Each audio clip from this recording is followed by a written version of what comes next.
It's finally that time of the year again, and you know what that means? It is Harry Potter season. Over a year ago, I talked about Sorcerer's Stone on the original PlayStation, and I had a lot of fond memories of that game, and definitely talked highly of the game. Not perfect, but definitely one worth checking out. I also mentioned in that video we would talk about the Chamber of Secrets sometime in the future. Well, I guess here I am, over a year later, and I finally want to talk about this game. The Chamber of Secrets was my favorite one as a kid. I loved the Sorcerer's Stone, but I thought what happened in the Chamber of Secrets was just more interesting with the basilisk and all that stuff. The movie or book or whatever you want to refer to, it just had a lot of cool stuff happen in this entire story, so it's really cool to make a movie adaptation of this into a game. It's been over 20 years since I played this game. I played the Sorcerer's Stone a lot more than this one. I finally played all the way through it and definitely want to talk about what this game has to offer. Sit back, relax, let's talk about Harry Potter and the Chamber of Secrets for the original PlayStation.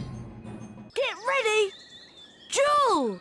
Young Potter's going to have to be on his guard this afternoon. Fred Weasley's a master tactician.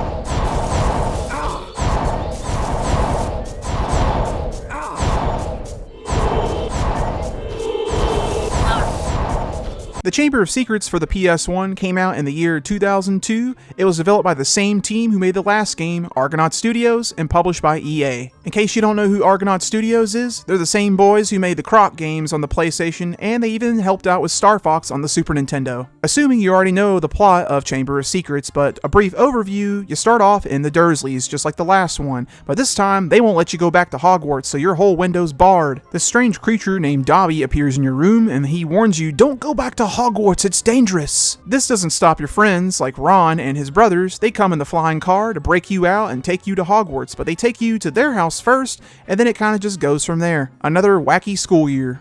Controls carry over from the first game to this one. The D-pad will move you, or the left stick for DualShock, L2, R2, or the right stick can turn your camera. X is for casting spells. You can use R1 on enemies to lock onto them. Holding triangle while turning the camera, you get a closer view that way. Start pauses the game, select as your inventory, which you'll never really have to use unless you want to see the Witches and Wizards cards you collected. This game is on the same foundation as the last game. It's a very linear on-rails game. You'll go through the story like normal, doing all these different missions, and you just gotta complete them and get to the end to progress through. It's a lot of the same gameplay as the last game, but there are some new additions. It basically follows the story all the way through. You start off at Ron Weasley's house, and you do some stuff there. It's kind of like your tutorial level. Then you'll go to Hogwarts eventually, and that's where most of the game takes place. You'll spend a lot of time exploring, going to classes, talking to your friends like Ron, Hermione, and even Colin Creevey. He'll take pictures. The game pretty much is linear, but once you're in Hogwarts, you can backtrack sometimes whenever you have these new spells and abilities, and you can go and find new Witches and Wizards cards and get more jelly beans. You can access the Gryffindor common room, and there's these big trophies you can get for doing all these things in these classes, getting an A on everything. Collecting these trophies, which is completely optional by the way, you can actually go to do this Grandmaster dueling, which you can only unlock if you collect everything. If you're the kind of player who likes to go for 100%, well, this is a game where you can actually do that. The other option you can do in the common room is there's a picture book that Colin Creevey, he takes photos and puts them in there. All this is, it's a way to backtrack to go to previous levels you've done that you can't access, like the beginning of the game. That's pretty cool, because if you miss the Witches and Wizards card, that's how you can get them back.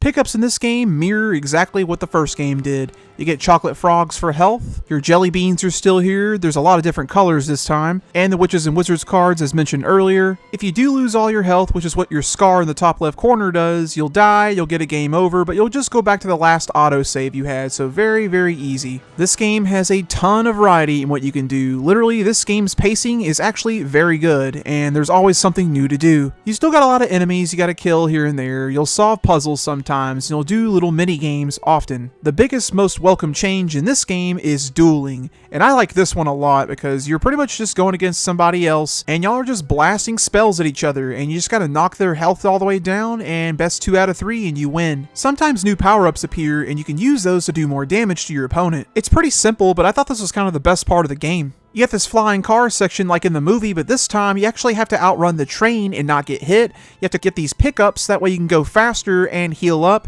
and just stay ahead of the train, and it's kind of fun. Definitely provides a challenge, that way you don't hit the walls and stuff. Quidditch is still in this game, but not like the last one. You only have a training course with Oliver Wood, and then you go to the big Quidditch match where you face off against Draco Malfoy. That's about it. The spell button sequences return too. This is how you get new spells that you can use sometimes, and yeah, they're pretty pathetically easy. they're just kind of here. You got the classic Wingardium Leviosa. This is for puzzle solving. You'll just pick up items and you'll have to place them down on like a pressure plate or something like that to activate a door. There's Incendio, you're using the greenhouse, and it acts pretty much just like Flipendo, but you use it to kill slugs. There's also Vermimillious, and this will be used to activate these invisible platforms so you can get through sections you couldn't before. A couple times you have this mini game where you have this little gnome guy and you gotta like spin him around and throw him across the fence to hit stuff. I personally just did not care for this because it's very delayed when you throw him and it was very hard to do. There's also a couple sections in the game where you're sliding down. Nothing special, but you just can't fall off the level or you'll die,